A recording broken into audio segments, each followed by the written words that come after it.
అధికారంలోకి రాగానే కులగణన, పలు రంగాల్లో బీసీ ఎస్సీ ఎస్టీలకు తగు ప్రాతినిధ్యం లేదు, కులగణనతో ఈ అన్యాయాన్ని సవరిస్తాము, పేదరికము తప్ప మరో కులము లేదనే ప్రధాని మోదీ బీసీనని ఎందుకు చెప్పుకుంటున్నారు అంటే, ఇది పలు రంగాల్లో బీసీ ఎస్సీ ఎస్టీలకు తగు ప్రాతినిధ్యం లేదు, కులగణనతో ఈ అన్యాయాన్ని సవరిస్తాము, పేదరికం తప్ప మరో కులం లేదనే నరేంద్ర మోడీ బీసీనని ఎందుకు చెప్పుకుంటున్నారని రాహుల్ గాంధీ హెచ్చరిస్తున్నారు.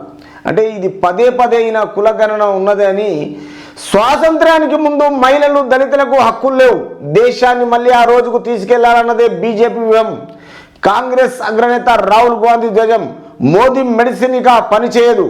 అంటే మోడీ 2 సార్లు అయింది కాబట్టి 3వసారి ఆయన అధికారం రాదు, ఆయన మెడిసిన్ పనిచేయదు అని కాంగ్రెస్ కేంద్ర రాహుల్ గాంధీ అనడం జరిగింది. మోదీ మెడిసిన్ ఇక పనిచేయదంట. అంటే మోదీ ఏది చేసినా ఒక మెడిసిన్గా పరిగణించి ఆ మెడిసిన్ పనిచేయదంటున్నారు.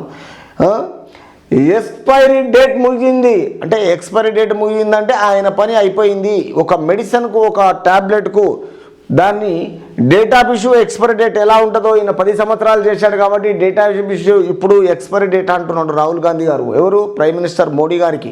మోదీ ప్రభుత్వం అనుసరించిన విధానాన్ని అనేక మంది పేదరికంలోనికి నెట్టబడ్డారని, దేశ చరిత్రలోనే ఎప్పుడు లేనంత స్థాయిలో నిరుద్యోగులు ప్రజలు ఉందన్నారు. తర్వాత నిరుద్యోగ ప్రబలుతోందని విమర్శించారు. కాంగ్రెస్ ప్రభుత్వాల హయాంలో రూపొందించిన ప్రణాళికల వల్ల రైతులు, మహిళలు, యువత హరిత క్షీర ఐటీ విప్లవాలను, అంటే ఈ విషయంలో ఏమవుతుందంటే కులగణన ఉందంటున్నాడు మోడీ గారి.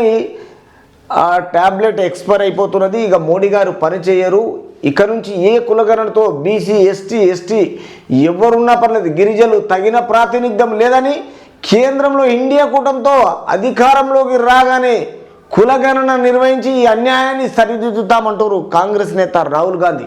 కానీ దేశ చరిత్రలోనే ఎప్పుడు లేనంతటి స్థాయిలో నిరుద్యోగ ప్రభావం ఉందని విమర్శించారు. కాంగ్రెస్ ప్రభుత్వాలయంలో రూపొందించిన ప్రణాళికల వల్ల రైతులు, మహిళలు, యువత హరిత క్షీర ఐటీ విప్లవాలను, అంటే మోడీ ఏంటంటే ఏది పట్టించుకోవడం లేదు, ఆయన ట్యాబ్లెట్ ఎక్స్పైర్ అయిపోయింది, ప్రతిసారి ఇక చాలు ఈయన ట్యాబ్లెట్ ఎక్స్పైర్ అయిపోయినాక ఇప్పుడు బీసీ వర్గము, ఎస్సీ వర్గము, ఎస్టీ వర్గము అన్నీ రాగానే కులగణన నిర్వహించి ఈ అన్యాయాన్ని మొత్తము నెట్టివేయబడి దేశ చరిత్రలో ఎన్నడూ లేనంత స్థాయిలో నిరుద్యోగ ప్రజలు ప్రబలుతుందని విమర్శించారు. ఎవరు? రాహుల్ గాంధీ. కాంగ్రెస్ ప్రభుత్వ హయాంలో రూపొందించిన ప్రణాళిక వల్ల రైతులు, మహిళలు హరిత క్షీర ఐటీ విప్లవాలను ఖచ్చితంగా తెచ్చి ఈ రాహుల్ గాంధీ బీజేపీ ప్రభుత్వాన్ని సాగనంపే ప్రయత్నం చేస్తున్నారు.